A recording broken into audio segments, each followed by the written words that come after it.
Buenas, buenas, buenas ermitaños. Buenas Sergio, ¿cómo andamos hoy? Bueno, sí, Todo tranquilo por acá. bien. Tenemos de invitado, porque viste que vivimos en un país en el que la gente solo conoce Frente Amplio y partidos tradicionales, no conocen otra cosa. Entonces, nosotros, como siempre nos salimos del status quo, trajimos a uno de los fundadores del Partido Libertario. Mucha gente no sabe ni que existe, así que nos va a estar contando acá Francis. ¿Cómo anda, Francis? Bueno, muchísimas gracias a los dos por la invitación. Es un placer estar aquí, bueno, contar un poquito de lo que es nuestra oferta, nuestra nueva opción para tratar de traerle a todos los uruguayos, aunque sea un poco más de libertad y un cambio, ¿no? A lo que estamos acostumbrados. Genial. Antes de entrar en qué es el partido libertario, que ya nos vas a estar explicando, contame un poco por qué una persona con visión libertaria se mete en política, en tu caso, por ejemplo. Mira, en el caso mío y en el caso de la mayoría de los que estamos aquí, yo te diría que es una combinación de dos cosas, ¿no? Que pueden parecer al principio un poco contrarias, ¿no? Un poco opuestas y un poco incluso que parece como una especie de paradoja, ¿no? Por un lado está el cansancio y por el otro lado está la esperanza. Ujú. El cansancio, ¿no? Con la misma política de siempre, el cansancio de tener el mismo país que está estancado, que no crece, que no tiene posibilidades, que parece que no tiene futuro, pero por el otro lado la esperanza de que se pueden hacer las cosas mejor, de que podemos tener un país que no solo tenga mayor prosperidad, mayor seguridad, sino también donde todos los uruguayos y también los extranjeros que viven aquí puedan tener mayor libertad sobre sus vidas, mayor, mayor control, tanto en las actividades económicas, como por ejemplo en lo que ganan del trabajo, en lo que ganan con sus emprendimientos, que ya una parte importantísima se va en impuestos, otra parte se la lleva la inflación, que destruye los ahorros, y el resto quedan endeudados no solo ellos, sino también sus hijos, nietos y demás futuras generaciones. Y también las otras actividades humanas fundamentales, ¿no? Aquí, por ejemplo, para pintar tu propia casa tenés que pedir autorización al BPS, ¿no? Entonces, es la combinación de esas dos cosas, ¿no? El cansancio con la situación actual y la esperanza de que podemos tener algo mejor.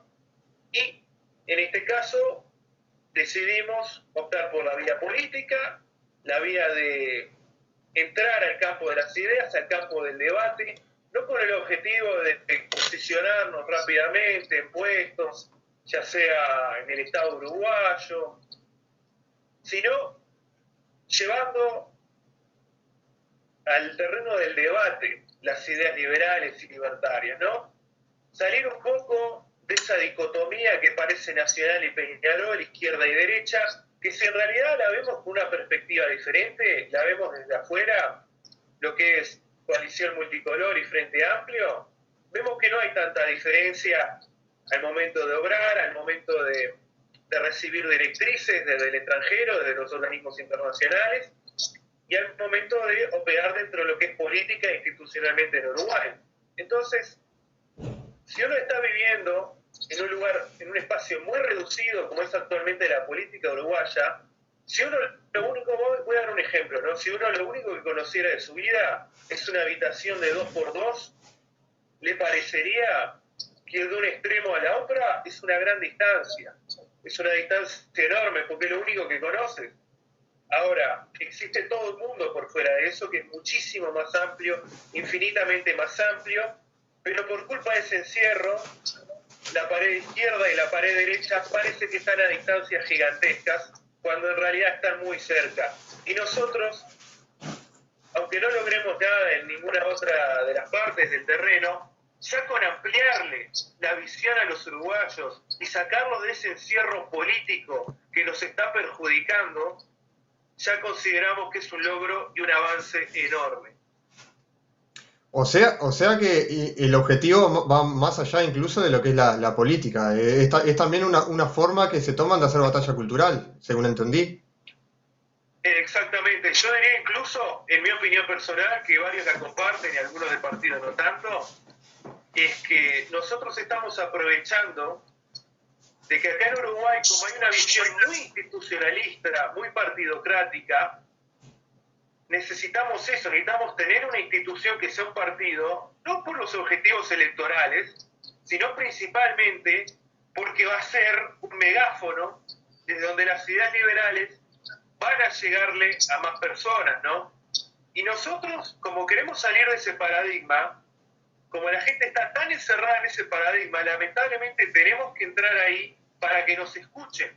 Tenemos que meternos ahí para poder sacarlas. Y nuevamente volviendo a la paradoja de la habitación, tenemos que entrar por la puerta y empezar a arrimar la gente hacia la ventana, hacia la puerta y decirle, salí, mirá que existen otras cosas. Tuvimos que entrar, pero el objetivo era mostrarte que hay todo el mundo por fuera, que no te quedes solo con esta visión tan estrecha de lo que es el mundo. Está muy bien. Me gusta bastante que vaya por ahí la idea, la verdad. Bueno, contanos ahora sí, vamos a entrar de lleno. Acá tenés tu espacio para contar qué es el Partido Libertario, cuáles son los objetivos, cómo surge. Encaralo como vos quieras, nosotros te vamos interrumpiendo a medida que vayan surgiendo preguntas.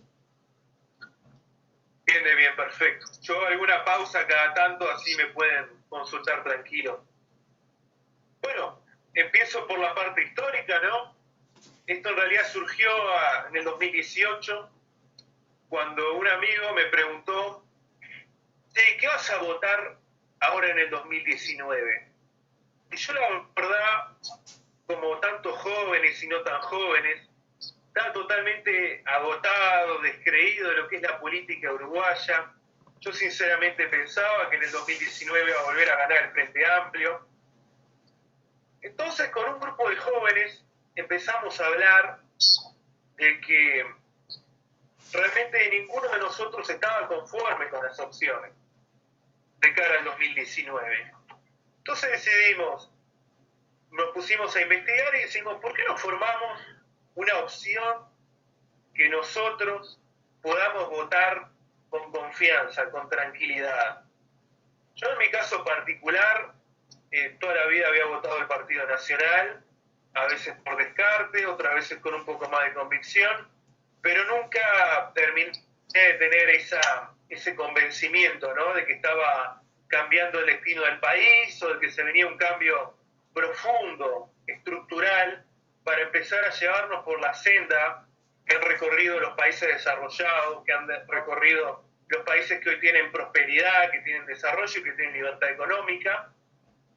Entonces empezó a surgir de a poco la idea, empezamos a movernos en las redes sociales y de repente se empezó a generar una masa crítica de personas que compartían esa misma visión.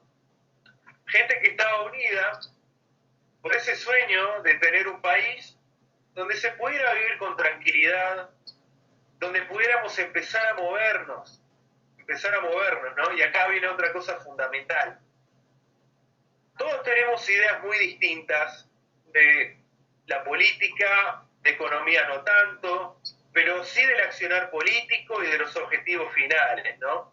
En un extremo tenemos los anarcocapitalistas, que buscan la eliminación total del Estado para reemplazarlo, ¿no?, por un sistema, como el nombre lo dice, donde solo sean interacciones 100% voluntarias, donde el respeto al proyecto de vida del otro sea el principal motor de la interacción humana.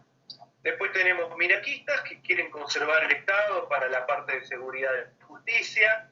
Y después en otro extremo tenemos a los liberales clásicos, que quieren que le agregan un par de cosas más, algunos le agregan la educación, ya sea con vouchers, y salud pública también a veces con vouchers. Entonces, todos teníamos visiones distintas, tanto de los métodos, de instrumentalizar, como también del objetivo final. Pero lo que a todos nos une es que todos estamos mirando en la misma dirección, que es de construir un Uruguay con mayor libertad económica, un Uruguay que se pueda empezar a mover por esa senda del desarrollo, que ya lo han transitado países como Irlanda, Suiza, Nueva Zelanda, incluso Canadá, antes del giro profundamente socialdemócrata que que ha tenido, también lo transitó, y nuestro objetivo era ese. Y otra cosa también que es importante señalar es que todos en algún momento hemos escuchado o lo hemos pensado nosotros mismos de un amigo, de un familiar que tiene el proyecto o que ya está viviendo en el extranjero, ya sea en Estados Unidos, en algún país europeo, en Australia, Canadá, Nueva Zelanda. Y muchas veces lo escuchamos que dicen, yo me fui y en unos poquitos años logré cosas que ni en toda una vida pude hacer en Uruguay.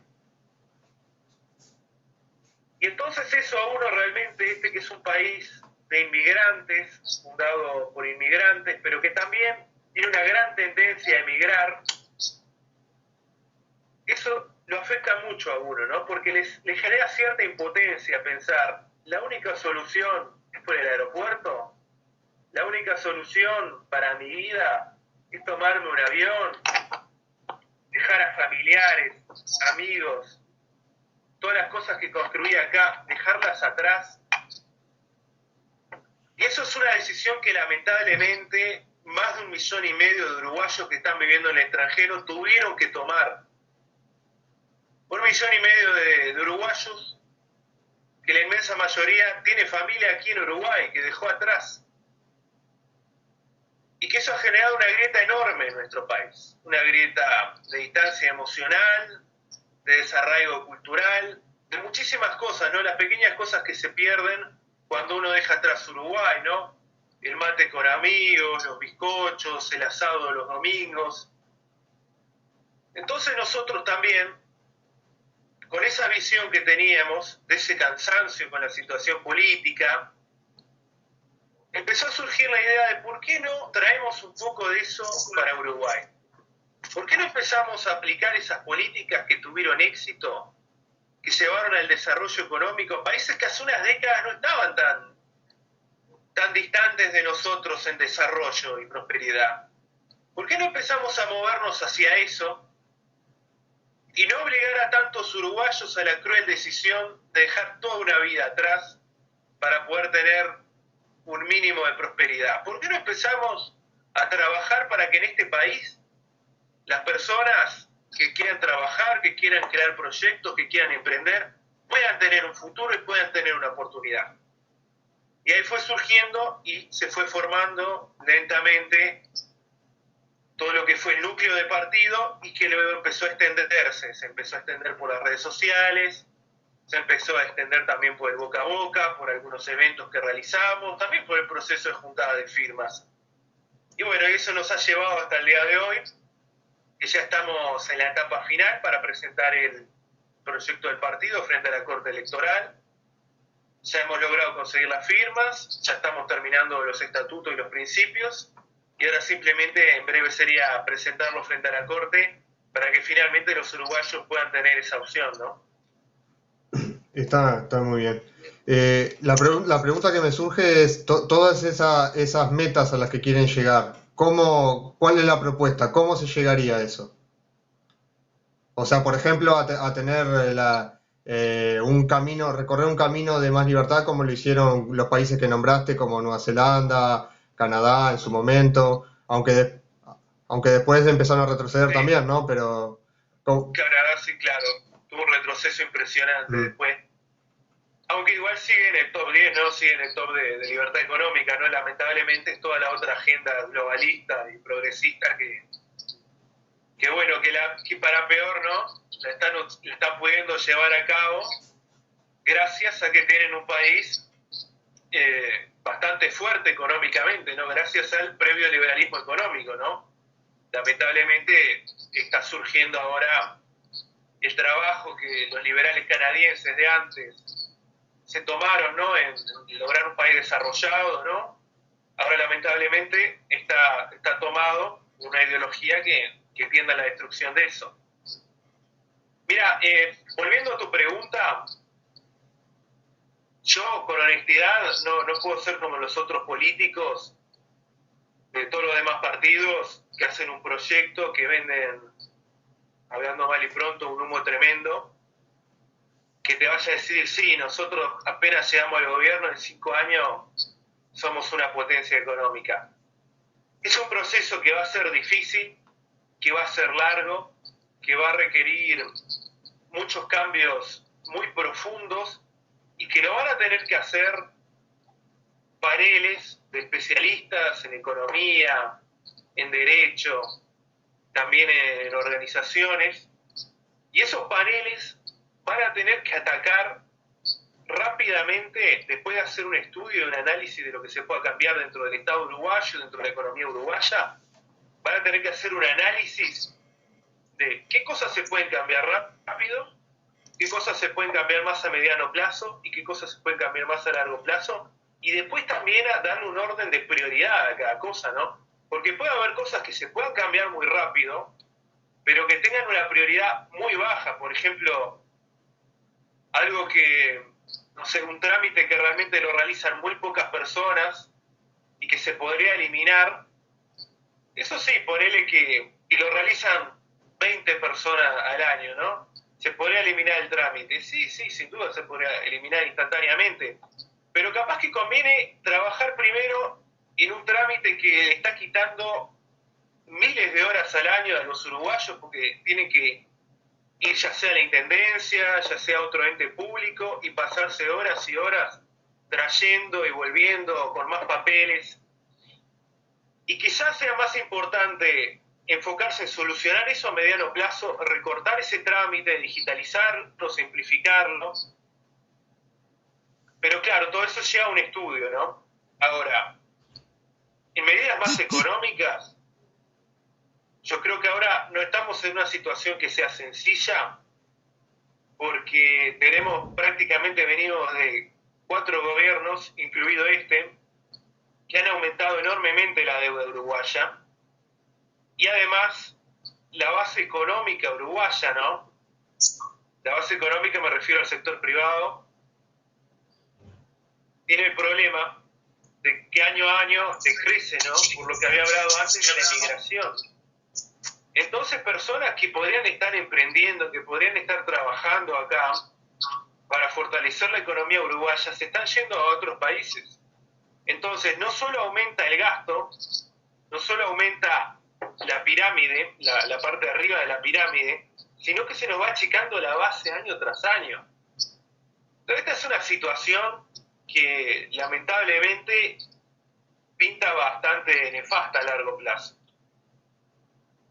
Entonces, realmente, para empezar a transitar ese camino, hay que hacerlo de esa manera, ¿no? Estudiando a fondo, y yo no descarto también trayendo expertos internacionales, ¿no? De Suiza, de Nueva Zelanda, de Australia, que son algunos de los países con mayor libertad económica del mundo, y que nos den una mano para guiar en las reformas económicas que hay que hacer, ¿no?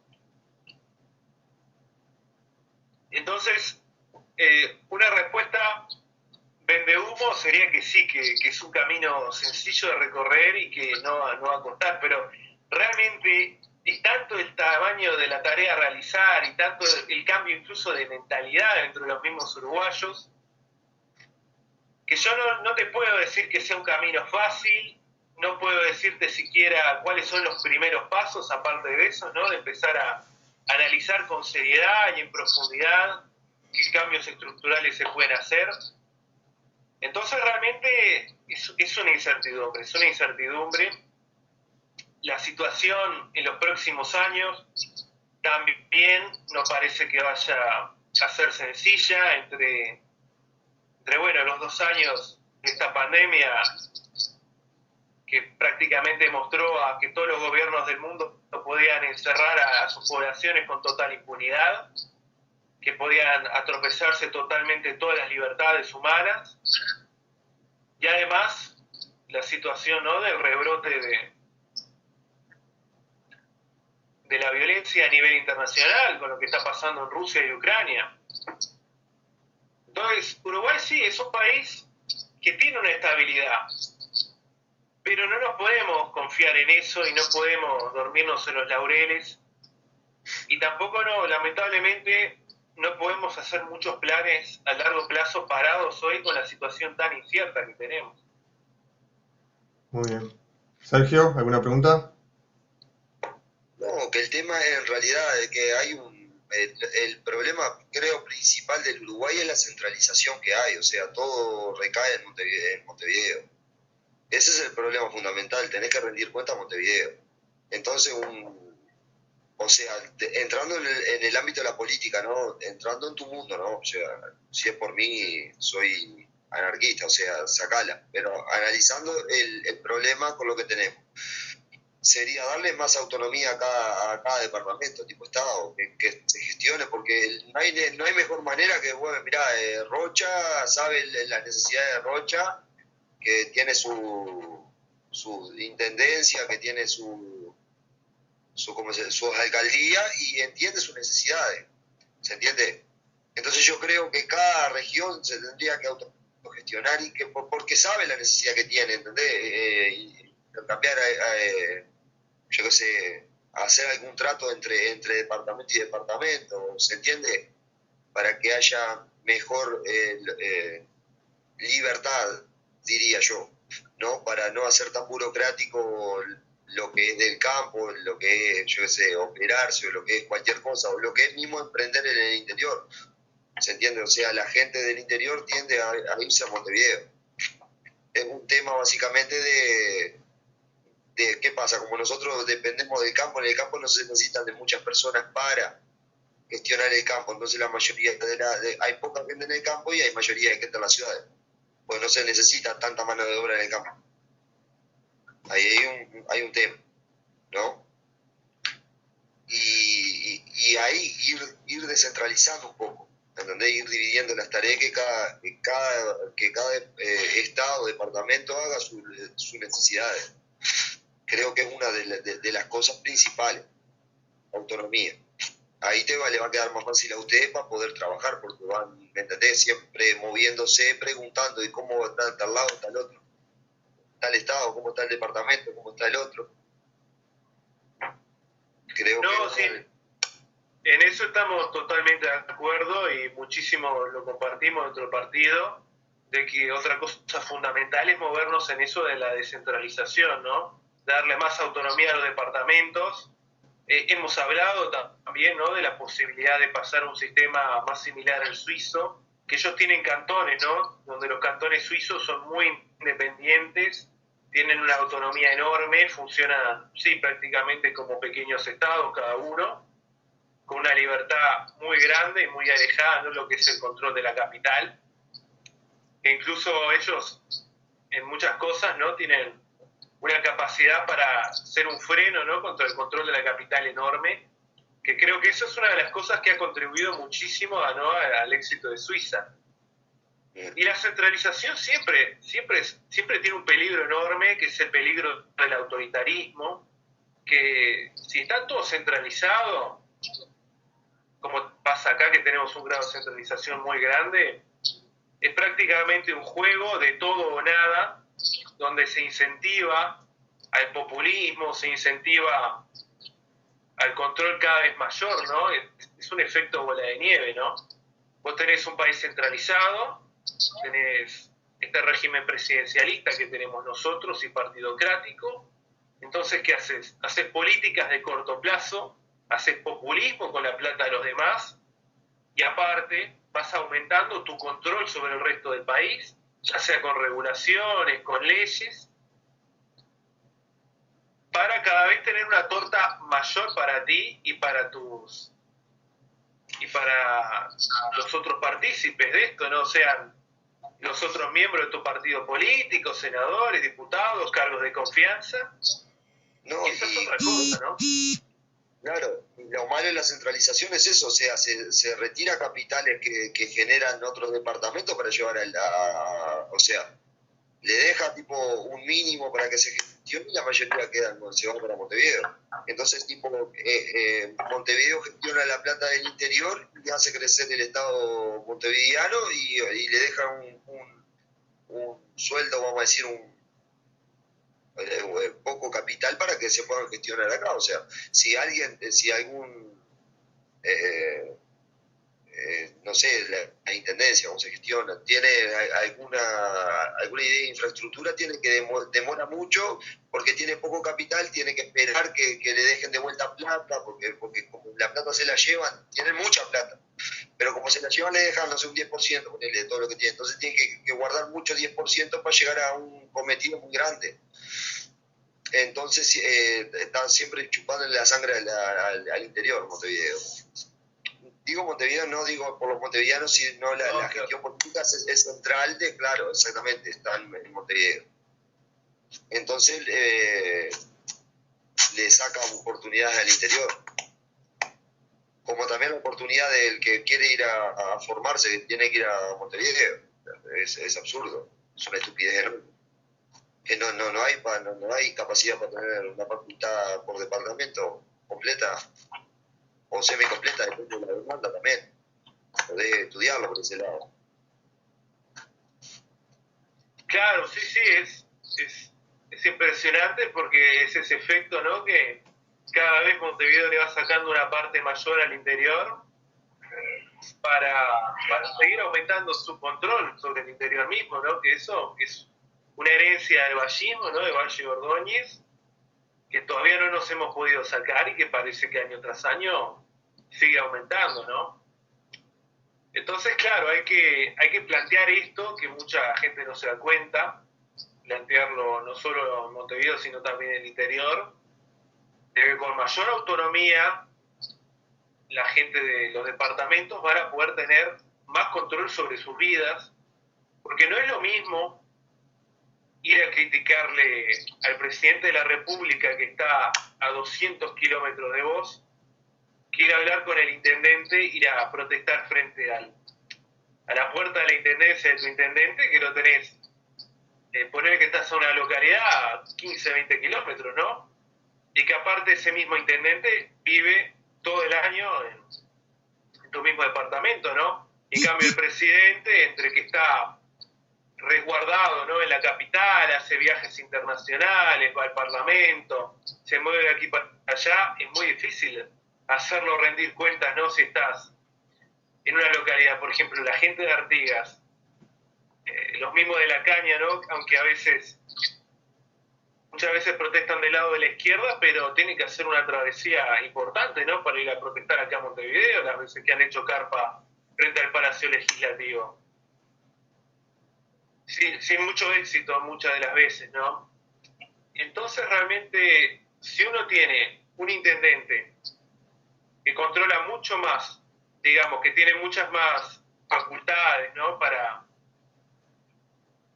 decidir no sobre su propio departamento, que no está atado a la burocracia montevideana, eso también va a llevar a que se tomen mejores decisiones para los departamentos, ¿no? Porque pensemos ahora, un departamento quiere hacer, sí, una obra importante, ya sea de saneamiento, de infraestructura, capaz que algo un poco más innovador, vamos a suponer que quieren establecer algo, digamos, con Elon Musk, ¿no?, para dar un ejemplo un poco más de tecnología de punta, ¿no? Quieren empezar a tener una terminal para el nuevo sistema, ¿no?, de la internet por satélite de Elon Musk. ¿Cómo es el proceso ahora? El intendente tiene que consultar a los ministerios en Montevideo, si tienen que sacar un proyecto de ley tiene que ir al Parlamento, eso va a tardar un tiempo enorme, después tienen que esperar a volver, y después están rehenes de los mismos recursos que este poder político en Montevideo le sacó a ese departamento, ahora se los entreguen en alguna obra para poder realizar este proyecto, ¿no? Entonces se agregan tantos pasos, se agrega tanta complicación, que realmente es prácticamente imposible, ¿no? En cambio, si hubiera mayor descentralización y las intendencias y las alcaldías tuvieran mayor autonomía, el proyecto se quedaría dentro del mismo departamento. Ese departamento, como no está pagando tantos impuestos y no está tan regulado por la burocracia montevideana, no solo tendría más libertad para actuar, sino que también tendría más recursos. Entonces esas innovaciones que ahora no estamos viendo se podrían llevar a cabo y podrían beneficiar a toda la población del interior del país y también de Montevideo, ¿no? Porque si le va bien al interior, a Montevideo también le va a ir bien. No, porque aunque hubiera esa mayor autonomía, no dejaríamos de estar unidos por lazos comerciales, económicos, financieros. Culturales también, ¿no?